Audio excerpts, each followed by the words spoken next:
अस्सलामुअलैकुम। आप देख रहे हैं डेली बज़ और मैं आपका होस्ट मुनीर मेमन एक बार फिर से आपकी खिदमत में हाजिर हूं। आज पाकिस्तान के लिए एक बड़ा ही इंपॉर्टेंट दिन है अगर हम बात करें कोविड के हवाले से। आज तमाम तर पाकिस्तान में स्कूल्स की रीओपनिंग हो चुकी है और 3 क्लास ऑनवर्ड्स तमाम तर तालीमी सरगर्मियां एक बार फिर से रिज्यूम होती हुई दिखाई दे रही हैं। चैलेंजिंग सिचुएशन है पाकिस्तान में रहने वाले तमाम लोगों के लिए, क्योंकि जिस तरीके से कोविड-19 की वबा का जिस अंदाज से पाकिस्तानियों ने मिलके एकजुट होकर मुकाबला किया, उसके बाद जो सूरत हाल रही वो काफ़ी पॉजिटिव थी। लेकिन अब एक और क्रिटिकल स्टेज है और अभी पाकिस्तानियों के लिए इस बात का बहुत ज़्यादा इंपॉर्टेंस बढ़ जाती है कि आने वाले दिनों में एसओपीज़ को प्रॉपर तरीके से उसको अमल करके, उसके ऊपर अमल करके जो कोविड-19 की जो सूरत हाल है उसको कंट्रोल करने में अपना किरदार अदा करें। छोटे बच्चे अब स्कूलों का रुख करते हुए नजर आए और आज जिस तरीके से उन मासूम चेहरों पे एक खुशी की लहर थी, एक चमक थी, जो बार फिर से अपनी तालीमी सरगर्मियां शुरू करते हुए नजर आ रहे थे, वो यकीनन देखने से ताल्लुक रखती थी।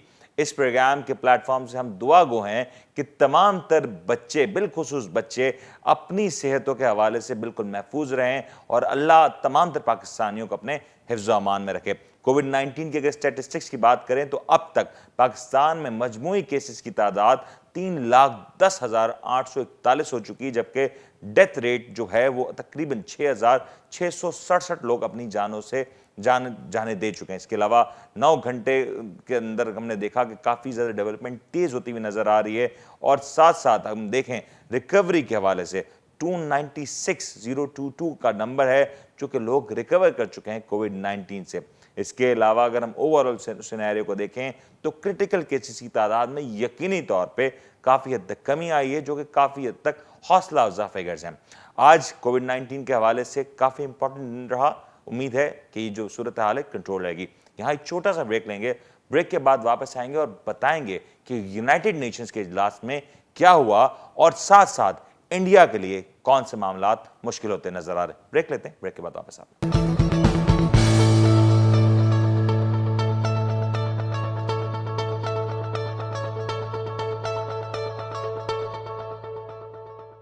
Welcome back. अभी हम जिक्र कर रहे थे कि किस तरीके से लास्ट वीक यूनाइटेड नेशंस का इजलास हुआ और उस इजलास के दौरान काफ़ी कुछ गर्मा गर्म खिताबात देखने को मिले।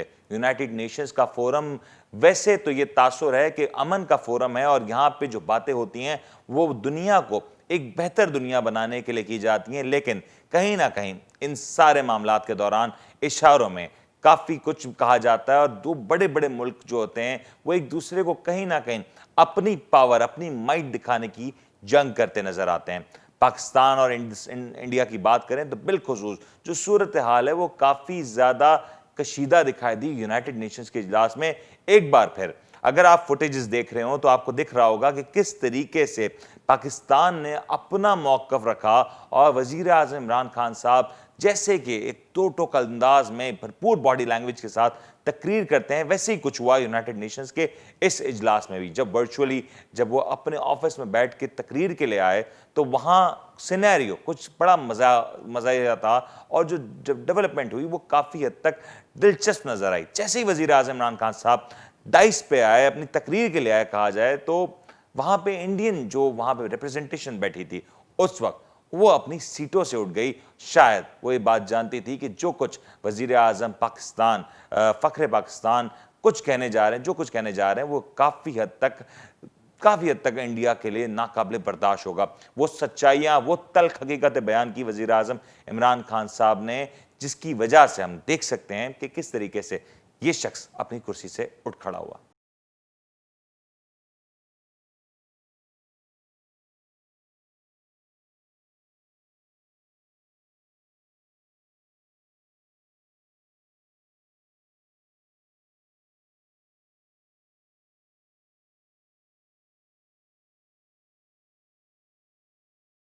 जैसा कि आप देख रहे हैं कि वज़ीर आज़म इमरान खान साहब की जो बॉडी लैंग्वेज थी वो काफ़ी पॉजिटिव थी और फ्रॉम द वर्ड गो इस तकरीर के हवाले से जितनी भी तारीफ़ें की जाएं वो कम ही नज़र आती हैं। वज़ीर आज़म इमरान खान साहब ने अपनी इस तकरीर के दौरान काफ़ी इंपॉर्टेंट नुकात पे बात की और साथ साथ दुनिया को इंडिया का वो मकरू चेहरा दिखाया, ख़ास तौर पे इंडिया की जब हम बात करते हैं तो हम उस इंडिया की बात करते हैं जो मोदी का इंडिया है, जो हिंदू इंतहा पसंदों का इंडिया है। यानी कि इंडिया में रहने वाले एक बहुत बड़ी तादाद ऐसी है जो कहीं ना कहीं इस बात को समझती है कि इस तरह की एक्सट्रीमिस्ट पॉलिसी से हिंदुस्तान को खुद भी नुकसान होगा। ओवरऑल देखा जाए तो हिंदुस्तान में रहने वाली एक बड़ी आवाम काफी ज्यादा पॉजिटिव है तमाम तर सूरत हाल को लेके, और वो किसी भी सूरत इस बात को मुतामिल नहीं समझती कि पाकिस्तान से या दुनिया के किसी भी मुल्क से जंगी महाज को एक्टिव किया जाए।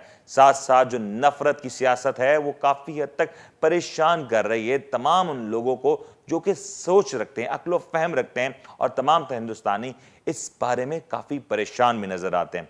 वजीर आजम इमरान खान साहब ने खिताब किया और इस खिताब के बाद जो कुछ हुआ, जिस तरीके से कवरेज की गई आलमी मीडिया में, तमाम अखबारात की शह सुर्खियों में वजीर आजम इमरान खान साहब की इस स्टांस के ऊपर भरपूर पजीराई मिली, और जो कुछ उन्होंने दुनिया को बताया उसके हवाले से काफी ज्यादा पॉजिटिव सूरत हाल नजर आई। साथ साथ पाकिस्तान ने जो अपना राइट ऑफ रिस्पॉन्स था उसको भी बहुत ही स्ट्रॉन्ग तरीके से रिप्रेजेंट किया, और जिस तरीके से पाकिस्तान ने हिंदुस्तान की जो रिप्रेजेंटेशन वहां पे मौजूद थी उसके जो सवालात थे, उनकी जो बातें थी, उनका जो झूठ का पलंदा था उसको बेनकाब किया, वो भी देखने से ताल्लुक रखता था। यानी कि बात हुई बराबरी की, यानी कि बात हुई एक इतनी क्रिस्टल क्लियर अंदाज में जिसके बाद शायद हिंदुस्तान की उस रिप्रेजेंटेशन को छुपने की जगह भी ना मिली। दुनिया भर ने इस मौकिफ की तायीद की, और इस सारी सूरत हाल के बाद नरेंद्र मोदी अपने ही मुल्क में एक सवालिया निशान बन के रह गए।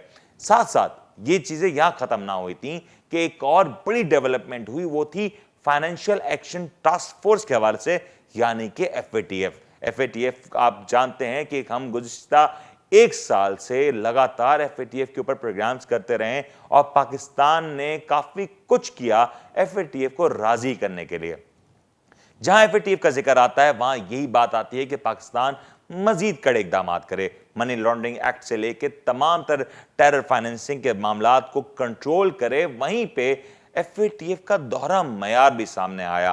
पाकिस्तान ने तमाम तर जो सिफारिशात थी उनके ऊपर भरपूर तौर पे काम किया, और देखा जा रहा है कि गुज़िश्ता 1 से 1.5 साल के अरसे में जिस तरीके से पाकिस्तान ने अपनी हिकमत अमली से बिल्स पास कराने हो, एक्शंस लेने हो, तमाम तर मामला जो भी एफएटीएफ की रिक्वायरमेंट थी उन सबको पूरा करने में कलीदी किरदार किया। लेकिन शायद आज भी एफएटीएफ पाकिस्तान की तमाम तर कोशिशों के बावजूद कहीं ना कहीं नाखुश नजर आता है। आखिर क्यों ना हो, क्योंकि पाकिस्तान जब तक एफएटीएफ की ग्रे लिस्ट में मौजूद है कहीं ना कहीं पाकिस्तान को ब्लैकमेल भी किया जा रहा है। ये बात मैं नहीं कह रहा, ये बात आम आवाम की जो है वो तासुरात हैं। अगर आप सोशल मीडिया को देखें या आम सड़क पे चलते हुए इंसान से बात करें तो आपको इस बात का बखूबी अंदाजा हो जाएगा कि जो कुछ ग्लोबल सिनेरियो पे हो रहा है वो काफी ज्यादा दिलचस्प है। साथ साथ जो एफएटीएफ ने एक और मामलात को देखा कि जिस तरीके से इंडिया के हवाले से एक खबर आई कि 44 इंडियन बैंक्स रिपोर्ट हुए तमाम तर मनी लॉन्ड्रिंग की ट्रांजैक्शंस के हवाले से। जी हां, बड़ी सस्पिशियस ट्रांजैक्शंस हुई हैं 44 बैंकों से, और ये ट्रांजैक्शन 1 या 2 दिन में नहीं हुई। ये ट्रांजैक्शन 2011 से 2017 के दरमियान रिकॉर्ड की गई, और तकरीबन 2000 ट्रांजैक्शन शामिल हैं जिनके हवाले से कहा जा रहा है ये SARS ट्रांजैक्शंस हैं, यानी कि सस्पिशियस एक्टिविटी नजर आती है। ओवरऑल देखें तो इसमें तमाम मामला फाइनेंशियल क्राइम्स एनफोर्समेंट नेटवर्क के हवाले से काफी चैलेंजिंग नजर आते हैं, क्योंकि अगर हम इस सूरत हाल को देखें तो 2000 से ज्यादा ट्रांजैक्शन हुई जिनकी कुल मालियत $1 बिलियन से भी ज्यादा बनती है। Overall scenario government of India के लिए कशीदा है, क्योंकि सवाल उठ रहे हैं, क्योंकि इन बैंक्स में जो शामिल हैं मेजर बैंक्स हैं, क्योंकि इसमें नेशनल स्टेट बैंक्स जो स्टेट ओन्ड बैंक्स हैं वो भी शामिल नजर आते हैं। स्टेट ओन्ड बैंक्स में अगर देखें तो सर फहरिस्त नजर आता है पंजाब नेशनल बैंक, जिससे थ्रू 290 ट्रांजैक्शन की गई, स्टेट बैंक ऑफ इंडिया के थ्रू 102 ट्रांजैक्शंस की गई, bank of Baroda 93 transaction, union bank of India 99 transaction, जबकि कनारा बैंक के थ्रू 190 ट्रांजैक्शंस रिकॉर्ड की गई। ये वो ट्रांजैक्शंस हैं जो कि सस्पिशियस हैं, ये वो ट्रांजैक्शंस हैं जिनके हवाले से इब्हाम पाया जाता है कि क्या वजूहात थी कि इस तरह की ट्रांजैक्शंस की गई इन बैंकिंग चैनल्स को इस्तेमाल करते हुए। साथ साथ प्राइवेट बैंक की बात करें तो HDFC बैंक का नाम भी आया, 253 ट्रांजैक्शंस। इसके खाते में आई ICICI bank 57 transaction, Kotak Mahindra bank 268 transaction, axis bank 41 transaction, जबकि इंडसइंड बैंक के हवाले से 117 ट्रांजैक्शंस रिकॉर्ड पे नजर आती हैं।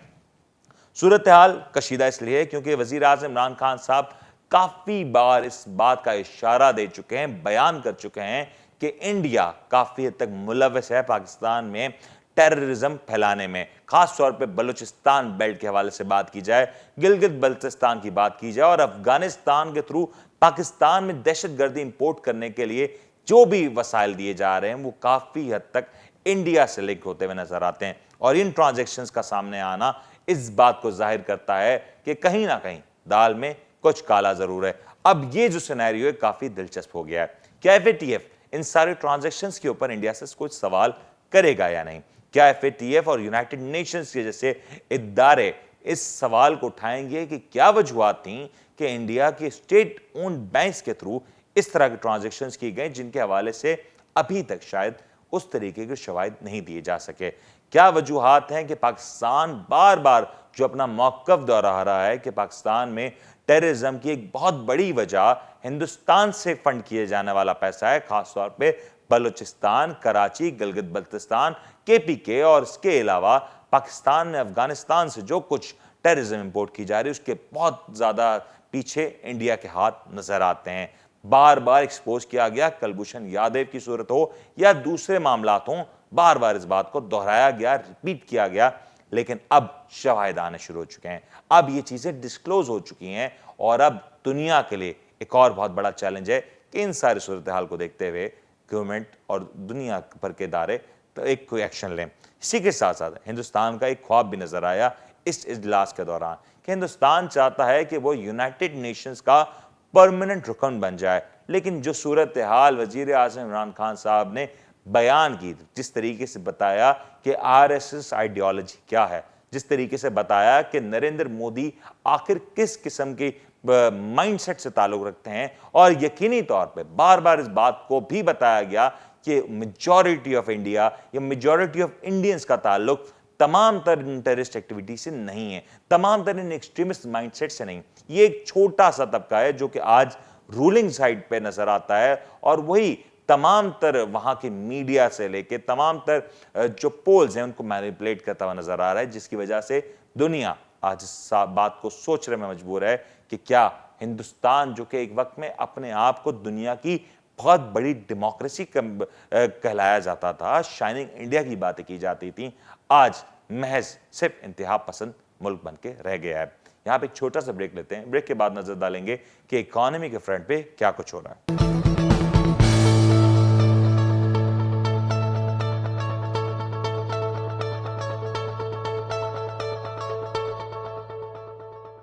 Welcome back. अभी हम जिक्र कर रहे थे कि किस तरीके से दुनिया भर में चीजें तब्दील हो रही हैं, मामलात बहुत ही तेजी से तब्दील हो रहे हैं। तो आज हम इन्हीं तब्दीलियों के हवाले से बात करेंगे और जो आज की जो मेजर हेडिंग्स अगर उनकी तरफ नजर डालें तो करंट अकाउंट के हवाले से काफी पॉजिटिव खबरें आ रही हैं। करंट अकाउंट में रिकॉर्ड गेन्स रिकॉर्ड किए गए हैं। अगस्त के महीने में $297 मिलियन का जो गेन है वो सामने आया, सरप्लस नजर आता है करंट अकाउंट। इसके अलावा गवर्नमेंट ने जो ड्यूटीज थी, कस्टम ड्यूटीज, उनको विड्रॉ किया है 163 टैरिफ लाइंस के ऊपर, ताकि जो फाइबर इंडस्ट्री है, उसको मैन मेड फाइबर है, उसको तकवीत दी जा सके और उसके हवाले से जो मामला आते हैं बेहतर किए जा सकें। टेक्सटाइल एंड क्लोथिंग सेक्टर के हवाले से भी एक बड़ी इंपॉर्टेंट खबर आ रही है, जिसमें डिक्लाइन ऑब्जर्व किया 15% का ईयर ऑन ईयर बेसिस पे, जो कि 1007 की सतह पे आ चुका है, $1007 बिलियन की सतह पे आ चुका है अगस्त के कंपैरिजन टू 1.19 बिलियन के। अगर हम ओवरऑल सिनेरियो को देखें तो ओवरऑल पिक्चर नजर आती है, मैक्रो इकोनॉमिक के नंबर्स वो काफी ज्यादा पॉजिटिव हैं।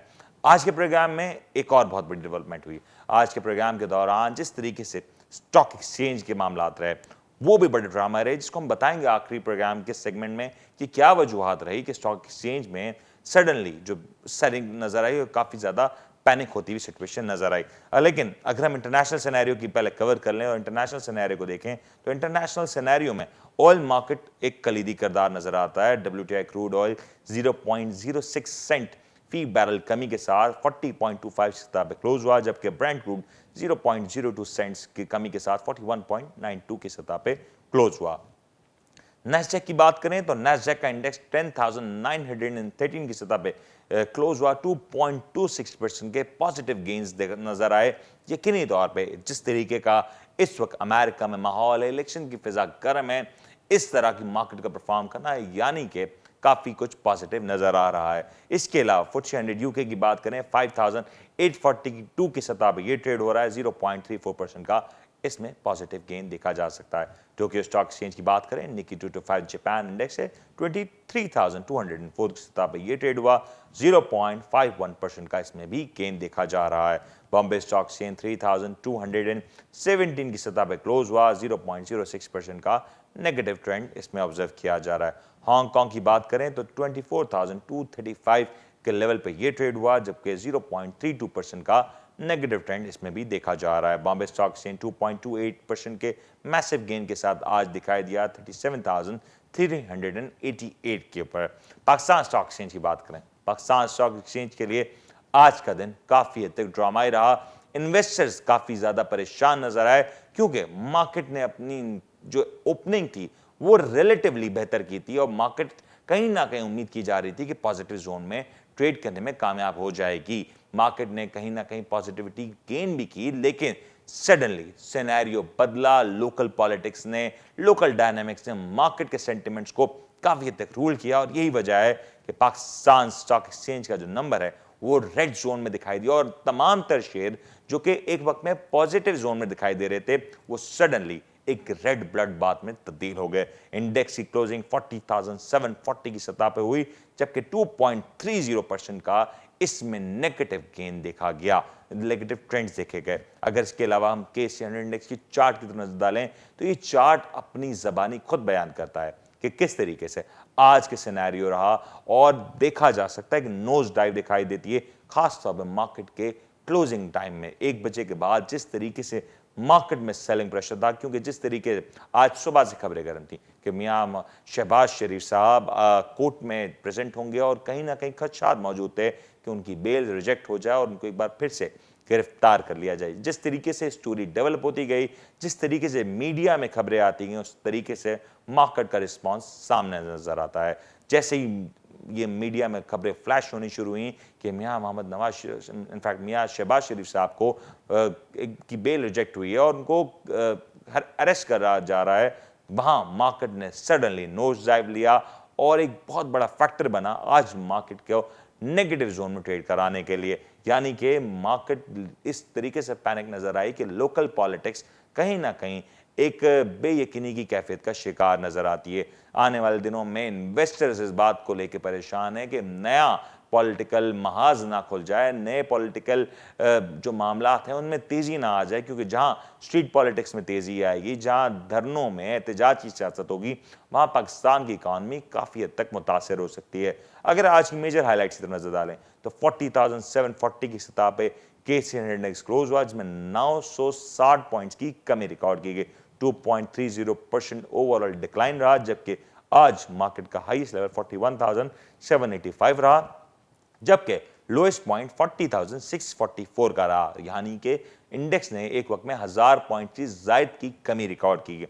आज नंबर ऑफ वॉल्यूम्स के हवाले से देखें तो 28 करोड़ से ज्यादा शेयर्स का काम हुआ, यानी कि मोस्ट ऑफ द जो चीज थी वो सेलिंग साइड पे नजर आई, पैनिक सेलिंग देखने में आई। और यही वजह है कि जो वॉल्यूम लीडर्स नजर आए, तमाम तर वॉल्यूम लीडर्स ग्रीन जोन से रेड जोन में ट्रांसफर हो गए। हैस्कॉल की अगर हम बात करें तो बहुत पॉजिटिव नजर आ रहा था, मार्केट के दाइलमात में पॉजिटिविटी दिखाई दे रही थी। 20.49 पे क्लोज हुआ, 1.42 के नेगेटिव चेंज के साथ। TRG में पॉजिटिव चेंज नजर आया, 0.59 का पॉजिटिव चेंज रहा, जो कि क्लोज हुआ 53.03 की सतह पे। के इलेक्ट्रिक 4.21 पे क्लोज हुआ, 0.01 का नेगेटिव चेंज रहा। यूनिटी 17.45 पे क्लोज हुआ, 0.51 के नेगेटिव चेंज के साथ। बाइको 10.15 पे क्लोज हुआ, 0.86 के नेगेटिव चेंज के साथ। PIBTL 12.56 पे क्लोज हुआ, 0.77 के नेगेटिव चेंज के साथ। ASL 15.5 से 15.83 पे क्लोज हुआ 0.26 के नेगेटिव चेंज के साथ। एमएलसीएफ में भी भरपूर नेगेटिविटी देखी गई, 2.58 का नेगेटिव ट्रेंड रहा, 36.15 पे क्लोज हुआ। बैंक ऑफ पंजाब 0.10 के नेगेटिव चेंज के साथ क्लोज हुआ 9.70 पे। हमने देखा था बैंक ऑफ पंजाब में रिसेंटली मार्केट के लास्ट वीक में पॉजिटिविटी देखी गई थी और एक वक्त मार्केट में 30, 40, 50 पैसे तक का पॉजिटिव चेंज भी पॉजिटिव साइड पे देखा गया था, लेकिन सडनली सूरत हाल तब्दील हो रही है और हम देख रहे हैं कि ये जो पॉजिटिव चेंज है वो बिल आकर नेगेटिव साइड पे क्लोज होता हुआ नजर आया। पीटीसी की बात करें तो 11.20 पे क्लोज हुआ, 0.49 का नेगेटिव चेंज रहा। इसके अलावा अगर हम बात करें आज के जो सेक्टर्स के हवाले से जो कंट्रीब्यूट करते नजर आए, उसमें नंबर 1 पे टेक्नोलॉजी का सेक्टर रहा, ऑयल एंड गैस मार्केटिंग का सेक्टर रहा, पावर जनरेशन का सेक्टर रहा, सीमेंट सेक्टर रहा। तो ओवरऑल सिनेरियो काफी ज्यादा दिलचस्प रहा, क्योंकि पिछले हफ्ते 803 पॉइंट्स का नेगेटिव ट्रेंड देखा गया और मेजर जो सेक्टर्स थे, जो कंट्रीब्यूशन रहा, उसमें हम देख सकते थे कि सीमेंट सेक्टर ने काफी ज्यादा कंट्रीब्यूट किया था, जबकि फॉरेनर्स की जानिब से एक हैवी सेलिंग भी दिखाई दे रही थी, जबकि लोकल साइड पे हम देख रहे थे कि सीमेंट इंडस्ट्री कहीं ना कहीं उसको सपोर्ट करती हुई नजर आ रही थी, लेकिन इन दी एंड मामलात कुछ इतने पॉजिटिव नजर नहीं आए। लास्ट वीक 803 पॉइंट्स की कमी रिकॉर्ड की गई, लेकिन आज हफ्ते का पहला दिन और 900 से ज्यादा पॉइंट्स की कमी रिकॉर्ड ऑलरेडी हो चुकी है। ये हफ्ता बड़ा तवील होने वाला है, क्योंकि last week roll over week था, डिफरेंट मामलात थे, लेकिन इस हफ्ते डायनामिक्स चेंज हो चुके हैं, लोकल पॉलिटिक्स सरगर्म हो चुकी है, लोकल सूरत हाल जो थी वो तब्दील हो रही है। आने वाला हफ्ता, आने वाले 4 दिन मजीद कशीदा हो सकते हैं मार्केट के लिए, इन्वेस्टर्स के लिए बहुत ज्यादा मोहतात पीरियड है, क्योंकि जिस तरीके से सूरत हाल तब्दील हो रही है, आने वाले दिनों में कुछ भी प्रेडिक्ट करना बहुत ही मुश्किल होगा। लेकिन इन्वेस्टर्स के लिए यकीनी तौर पे एक कड़ा वक्त है और उम्मीद करते हैं कि कड़े वक्त से पाकिस्तान स्टॉक एक्सचेंज और पाकिस्तान स्टॉक एक्सचेंज के तमाम इन्वेस्टर्स और कंपनीज जल्द बाहर आने में कामयाब हो जाएंगे। आज के लिए फिलहाल इतना ही, कल के प्रोग्राम के साथ जरूर हाजिर होंगे। अपने होस्ट मनी में उनको इजाजत दीजिए, अपना बहुत बहुत ख्याल रखिएगा। अल्लाह हाफिज़।